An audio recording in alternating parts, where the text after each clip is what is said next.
Hey guys, something I've been asked a few times since we've owned this Ninja blender and soup maker is how do you clean it?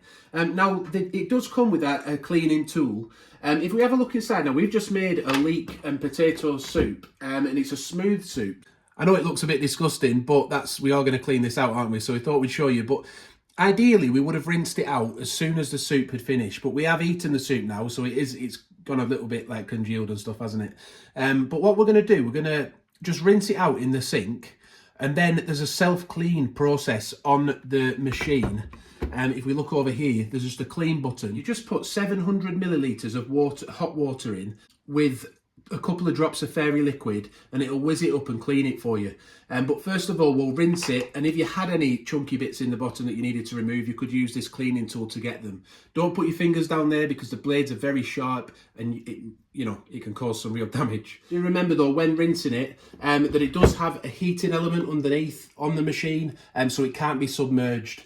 So do be careful not to get any water into that when you're rinsing it out. So we have given it a rinse out, but as we said, we probably should have done it a little bit quicker this time after making the soup. However, it will give us a chance to see just how good this self-clean function is. If it's even in this state, will it still clean it? Well, let's find out. So we've got 700 millilitres of hot water. It's not boiling water, just hot water. Then just a couple of drops of washing up liquid, we're using fairy. Then pop the lid back on. Check the top is closed firmly, which it is. And then we'll press clean and we'll show you how it works.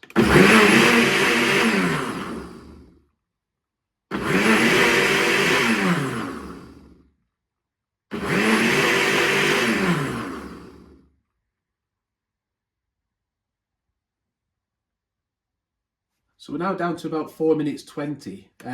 So far it's only done one spin right at the beginning, but that hot water should hopefully be loosening some of the dirt around the edges here, and it's also been heating the water up inside so that when it spins it next, it's a nice hot cycle.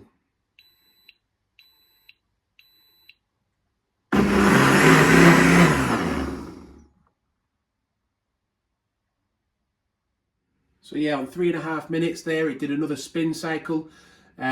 It's still looking a bit dirty up here, isn't it? So we'll see when it gets to the end whether it really can clean it even when it's caked on like that. And as we approach the last 30 seconds, it should just really spin it for the last 30 seconds and clean it up.